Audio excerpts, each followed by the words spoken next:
Hello friends, आप सभी का स्वागत है आपके अपने यूट्यूब चैनल पढ़ाई की पोथी में। साथियों, उम्मीद करती हूँ कि आप सभी स्वस्थ होंगे, मस्त होंगे, बेहतर होंगे और निरंतर अपनी तैयारी के माध्यम से सफलता का मार्ग प्रशस्त कर रहे होंगे। तो चलिए, पर्यावरण अध्ययन की सीरीज में आज के क्वेश्चंस को आगे कंटिन्यू करते हैं। इससे पहले कि अगर आप चैनल पर नए हैं तो फटाफट से इसे सब्सक्राइब कर लें, बेल आइकन को प्रेस कर लें ताकि आगे आने वाली वीडियो के सभी नोटिफिकेशन आपको मिल सकें। तो चलिए, बिना समय व्यर्थ के सीधे अपने टॉपिक पर चलते हैं।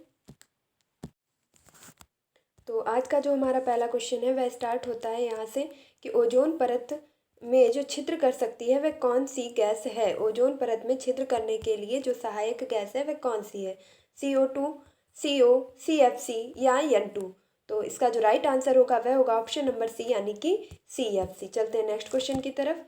अगला प्रश्न है, वाहित मल से जल की मछलियों के मरने का क्या कारण होता है। जो वाहित मल से प्रदूषण होता है उससे मछलियां मरने लगती हैं, किस कारण ऐसा होता है। तो ऑप्शन ए है गिल छिद्रों का बंद होना। देखिए, गिल छिद्रों का मतलब है यहाँ पर गलफड़ों का, तो गलफड़ों का बंद होना। नेक्स्ट है दुर्गंध, या ऑप्शन सी कह रहा है, ऑप्शन सी है सूक्ष्म जीवों की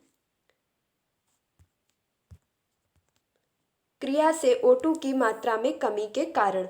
जो मछलियां मरने लगती हैं वह इसलिए मरने लगती हैं कि उनकी गलफड़ों के जो छिद्र हैं वह बंद हो जाते हैं, क्योंकि वह कहाँ से श्वास लेती हैं, तो मछलियां जो है गलफड़ों से ही श्वास लेती हैं, इसलिए वह छिद्र बंद हो जाते हैं, इसलिए उनकी मृत्यु हो जाती है। दुर्गंध के कारण हो जाती है। सूक्ष्म जीवों की जो क्रिया है वो O2 की मात्रा के कारण कम हो जाती है, या उपरोक्त में से कोई नहीं। तो मछलियों के मरने का कारण क्या है वाहित मल के कारण। तो आप अपना फटाफट से राइट आंसर करेंगे।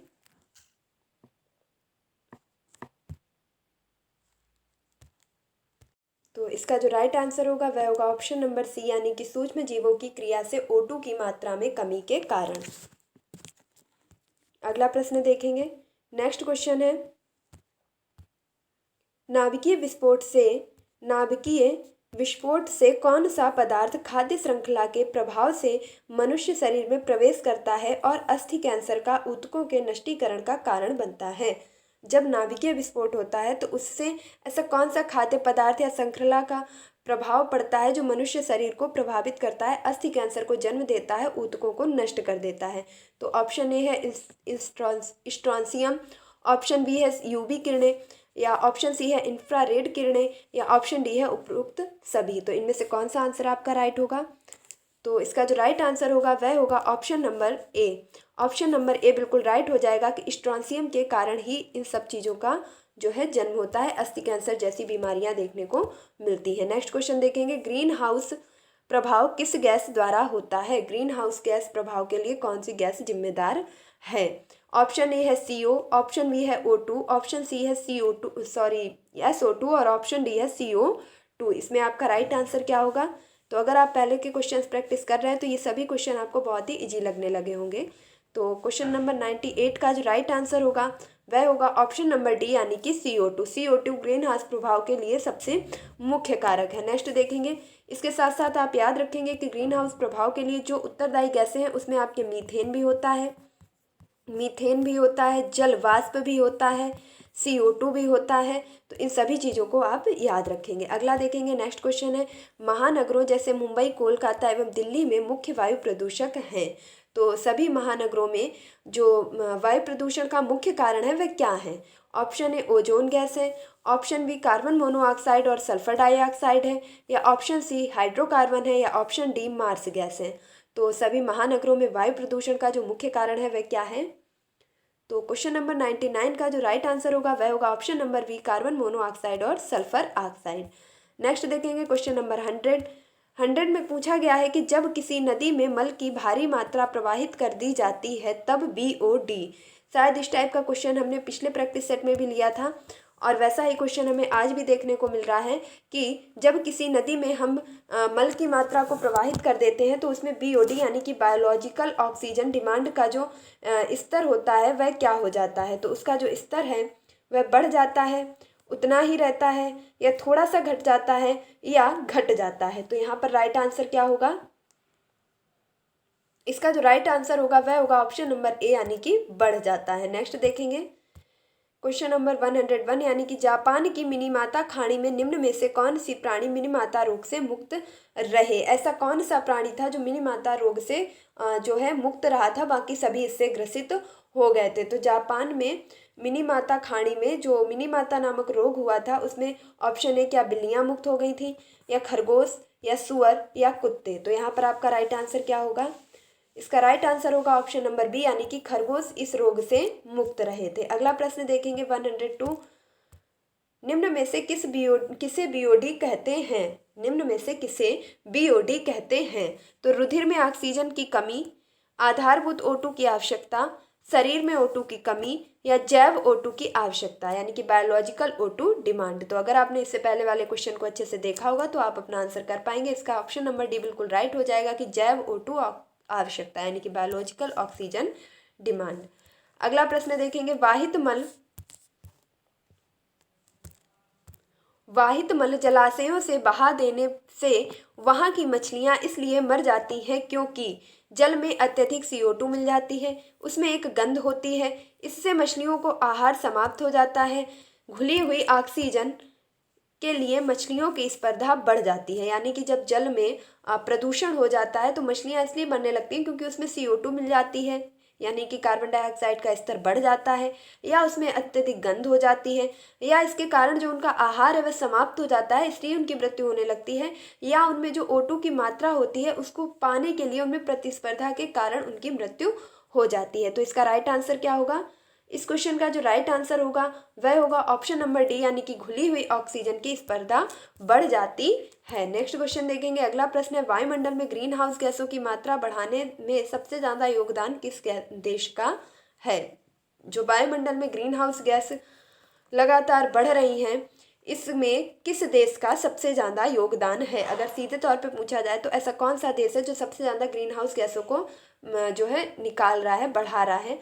तो ऑप्शन ए है रूस, ऑप्शन बी है संयुक्त राज्य अमेरिका, या ऑप्शन सी है जर्मनी, या ऑप्शन डी है ब्राजील। तो यहाँ पर आपका जो राइट आंसर होगा वह होगा ऑप्शन नंबर बी संयुक्त राज्य अमेरिका।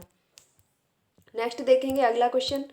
अगला क्वेश्चन है श्वास द्वारा शरीर में अधिक मैग्नीज प्रवेश उत्पन्न करता है। जो श्वास के द्वारा हम मैग्नीज का जो है अंदर चली जाती है वह किस चीज़ को उत्पन्न करती है हमारे शरीर में? तो ऑप्शन है रक्ताल्पता का जन्म देती है, या डिप्थीरिया कर देती है, या गठिया रोग हो जाता है, या न्यूमोनिया हो जाता है। तो श्वास के द्वारा जो हम मैग्नीज की मात्रा को शरीर के अंदर ले जाते हैं उसके द्वारा जो हमें रोग होता है उसका नाम है ऑप्शन नंबर ए यानी कि रक्ताल्पता। हमारे शरीर में रक्त की कमी हो जाती है। नेक्स्ट क्वेश्चन देखेंगे।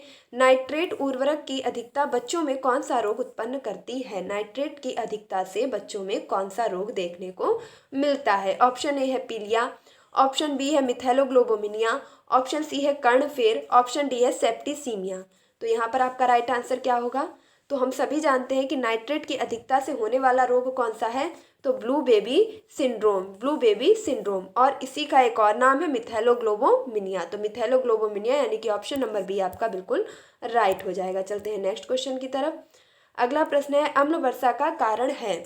अम्ल वर्षा किस कारण से होती है? ऑप्शन ए है CO की उपस्थिति के कारण, ऑप्शन बी है CO2 तथा CO2 की उपस्थिति के कारण। यहाँ पर ऑप्शन थोड़ा गड़बड़ है, यहाँ पर होना चाहिए CO और CO2 की उपस्थिति के कारण, या ऑप्शन सी है N2 की उपस्थिति के कारण, या ऑप्शन डी है SO2 तथा NO2 की उपस्थिति के कारण। तो कौन से यौगिकों के मिश्रण के कारण अम्ल वर्षा होती है? तो यहाँ पर जो राइट आंसर होगा वह होगा ऑप्शन नंबर डी यानी कि SO2 और NO2 की उपस्थिति के कारण। अगला प्रश्न देखेंगे। स्मॉग का कारण है। तो स्मॉग का कारण है ऑप्शन ए CO2 की बढ़ती सांद्रता, ऑप्शन बी वायुमंडल में अधिक आर्द्रता, या ऑप्शन सी है ओजोन परत के घटने के कारण स्मॉग बढ़ रहा है, या ऑप्शन डी है धूल कण प्रदूषकों तथा तापीय इन्वर्शन के बढ़ने के कारण। तो यहाँ पर जो आपका राइट आंसर होगा वह होगा स्मॉग का कारण है ऑप्शन नंबर डी धूल कण प्रदूषक तथा तापीय इन्वर्शन के बढ़ने के कारण। अगला प्रश्न देखेंगे। नेक्स्ट क्वेश्चन है महानगरों में प्रदूषण बढ़ने का मुख्य कारण क्या है? महानगरों में प्रदूषण बढ़ने का मुख्य कारण क्या है? ऑप्शन ए फैक्ट्रियों में गैस रिसाव के कारण, ऑप्शन बी LPG ईंधन गैस के कारण, कोयले के धुएं के कारण, स्वचालित वाहनों के एग्जास्ट के कारण। तो जो महानगरों में प्रदूषण बढ़ रहा है वह किस कारण हो रहा है? क्या बहुत ज़्यादा फैक्ट्रियों से गैसों का रिसाव हो रहा है, या एलपीजी वाहन युक्त किए जा रहे हैं, ईंधन युक्त किए जा रहे हैं? नेक्स्ट है कोयले के धुएं से या स्वचालित वाहनों के एग्जास्टर से।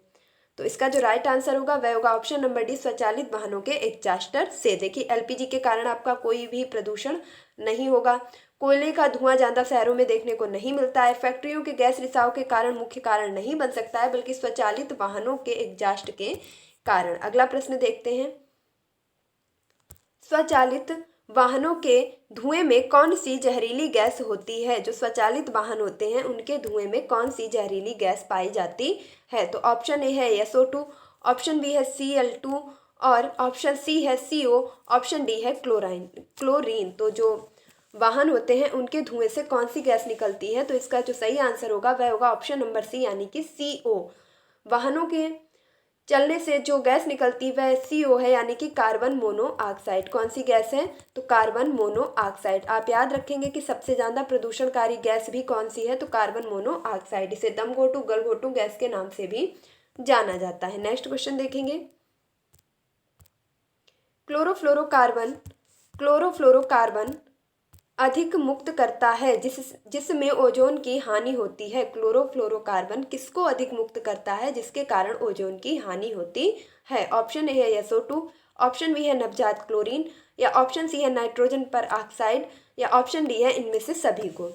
तो क्लोरोफ्लोरोकार्बन के द्वारा, यानी कि सी के द्वारा कौन सी गैसें मुक्त होती हैं जिससे ओजोन परत को हानि हो रही है? तो इसका जो राइट आंसर होगा वह होगा ऑप्शन नंबर बी, यानी कि नवजात क्लोरीन के कारण।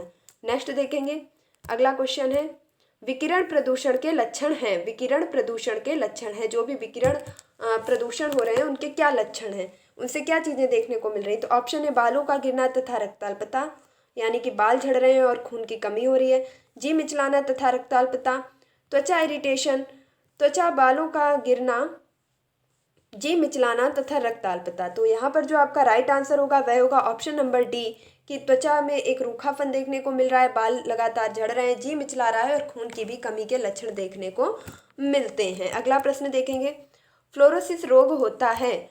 फ्लोरोसिस नामक रोग किस कारण होता है? तो इसके ऑप्शन देख लेंगे, जल में फ्लोराइड की अधिक मात्रा बढ़ने के कारण, जल में पारे की मात्रा बढ़ने के कारण, जल में नाइट्रेट की मात्रा बढ़ने के कारण, जल में कार्बन अम्ल की मात्रा बढ़ने के कारण। तो जो फ्लोरोसिस नामक रोग है वह किस कारण होता है?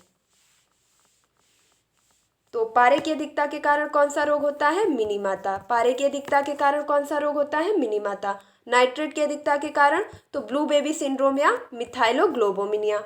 और आपके फ्लोराइड की अधिकता के कारण फ्लोरोसिस नामक रोग देखने को मिलता है। अगला प्रश्न देखेंगे, नेक्स्ट क्वेश्चन है, वायुमंडल में सबसे अधिक अवशोषण होता है।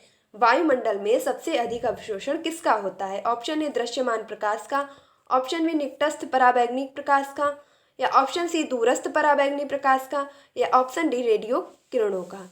तो वायुमंडल में सबसे अधिक अवशोषण किसका होता है?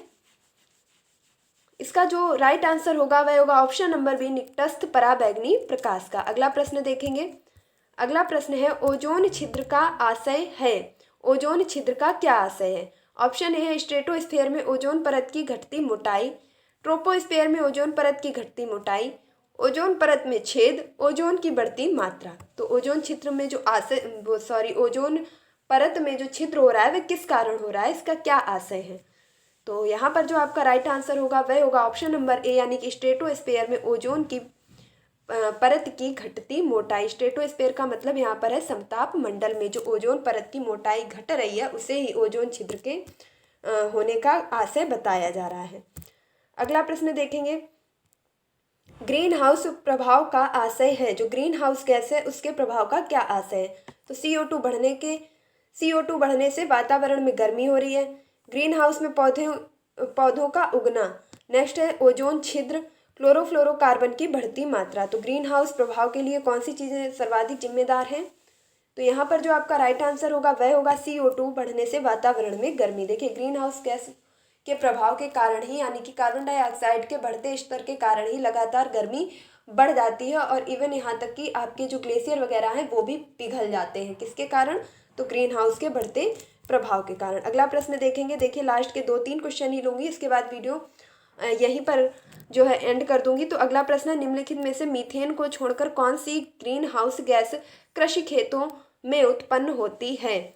तो इनमें से 3 गैसें ऐसी हैं जो ग्रीन हाउस गैस के कारण खेतों में उत्पन्न होती हैं और एक उत्पन्न नहीं होती है। मीथेन को छोड़कर ऐसी कौन सी गैस है। तो ऑप्शन ए है आर्सीन, ऑप्शन बी है अमोनिया, ऑप्शन सी है नाइट्रस ऑक्साइड या ऑप्शन डी है सल्फर डाइऑक्साइड। तो ऐसी कौन सी गैस है, फटाफट से अपना आंसर करेंगे। तो यहाँ पर राइट आंसर होगा ऑप्शन नंबर सी यानी कि नाइट्रस ऑक्साइड। अगला क्वेश्चन देखेंगे। स्वचालित वाहनों से निकलने वाली विषैली कार्बन मोनोऑक्साइड किस प्रकार शारीरिक ऊतकों में ऑक्सीजन के स्थानांतरण में बाधक होती है। यानी कि जो भी स्वचालित वाहन है उनसे जो धुआं निकलता है उसमें कार्बन मोनोऑक्साइड निकलती है, वह किस प्रकार हमारे शरीर के ऊतकों में ऑक्सीजन का जो स्थानांतरण हो रहा है उसको बाधित करती है। ऑप्शन ए है ऑक्सीजन को कार्बन डाइऑक्साइड में परिवर्तित करके, यानी जो ऑक्सीजन है उसको कार्बन मोनोऑक्साइड क्या करती है, कार्बन डाइऑक्साइड में बदल देती है। नेक्स्ट देखेंगे, ऑप्शन बी कह रहा है हीमोग्लोबिन के प्रति ऑक्सीजन की तुलना में 200 गुना अधिक बंधुता के कारण। या ऑप्शन सी है हीमोग्लोबिन संयुक्त होकर एक कैंसर यौगिक बनकर, जो हीमोग्लोबिन है वह संयुक्त होकर के एक कैंसर यौगिक बना देता है। कौन बना देता है, कार्बन मोनोऑक्साइड। या ऑप्शन डी है ऑक्सीजन की हीमोग्लोबिन से प्रतिक्रिया पर रोक लगाकर। तो यहाँ पर जो आपका राइट आंसर होगा वह होगा ऑप्शन नंबर बी। और ये क्वेश्चन इससे रिलेटेड ही हमने अपने पिछले वीडियो में भी लिया था कि कार्बन मोनोऑक्साइड क्या करती है, हमारे शरीर में जाकर के हीमोग्लोबिन के प्रति ऑक्सीजन की तुलना में 200 गुना अधिक बंधुता को बढ़ा देती है, जिस कारण हमारा दम घुटने लगता है। नेक्स्ट क्वेश्चन देखेंगे 119 सीवेज ट्रीटमेंट विधि में जिसमें डीकम्पोजर बैक्टीरिया का एक भाग वेस्ट के साथ दोबारा प्रयुक्त किया गया उसे क्या कहते हैं। जो हम लोग सीवेज का ट्रीटमेंट विधि के द्वारा डीकम्पोजर बनाते हैं उसमें जो बैक्टीरिया का एक भाग वेस्ट हो जाता है उसके द्वारा जो दूसरा दोबारा प्रयुक्त उसे करते हैं उसको क्या कहते हैं। Cyclic treatment, primary treatment, activated sludge treatment या टर्सरी ट्रीटमेंट। तो ये किस प्रकार का ट्रीटमेंट कहलाता है। तो इसका जो राइट आंसर होगा यह होगा साइक्लिंग ट्रीटमेंट। साइक्लिंग ट्रीटमेंट से तात्पर्य है यहाँ पर किसी चीज़ को रिसाइकिल करना, यानी कि पुनः चक्रण करना। तो हम इसमें सीवेज ट्रीटमेंट में जो डिकम्पोजर बनाते हैं उसमें हम करते क्या है, तो पुनः चक्रण करते हैं। किसी भी चीज़ को जो है नष्ट करने के बाद उसको दोबारा यूज में लाते हैं। तो ये क्या कहलाता है, साइक्लिंग ट्रीटमेंट। एंड आज का लास्ट क्वेश्चन आपका है, अगर पृथ्वी पर कार्बन डाइऑक्साइड बिल्कुल भी ना हो तो पृथ्वी का तापमान, मान लीजिए कि पृथ्वी पर कार्बन डाइऑक्साइड पूरी तरीके से समाप्त कर दी गई है, तो पृथ्वी के तापमान पर क्या प्रभाव पड़ेगा। वातावरणीय ऑक्सीजन पर निर्भर करेगा, वर्तमान से ज़्यादा हो जाएगा, वर्तमान से कम हो जाएगा, कोई फर्क नहीं पड़ेगा। तो इसका राइट आंसर क्या होगा, ये आपके सामने एक चैलेंजिंग क्वेश्चन के रूप में होगा और मैं इस क्वेश्चन का आंसर बिल्कुल भी नहीं बताऊंगी। इस क्वेश्चन का आंसर आप कमेंट्स बॉक्स में बताइएगा कि अगर पृथ्वी पर कार्बन डाइऑक्साइड बिल्कुल भी ना हो तो पृथ्वी के तापमान पर किस प्रकार का प्रभाव पड़ेगा। तो आई होप कि आपने क्वेश्चन अच्छे से समझ लिया होगा। आप इसका स्क्रीनशॉट भी ले सकते हैं और इस क्वेश्चन का आंसर आप मुझे कमेंट्स बॉक्स में बताएंगे और नेक्स्ट वीडियो में मैं इस आंसर को रिलीव करूँगी। तब तक के लिए आप इस वीडियो, और अगर आपको यह वीडियो थोड़ा सा भी अच्छा लगा है, अपनी परीक्षा की दृष्टि से हेल्पफुल लगा है, तो प्लीज़ इस वीडियो को लाइक कीजिए, अपने दोस्तों के साथ शेयर कीजिए और इस चैनल को सपोर्ट कीजिए। मिलती हूँ अपने नेक्स्ट वीडियो में। तब तक के लिए खुश रहिए, मस्त रहिए, पढ़ाई में निरंतरता बनाए रखिए, अपने माता पिता गुरुजनों का सम्मान कीजिए और पढ़ाई की पोथी को सब्सक्राइब कीजिए। धन्यवाद।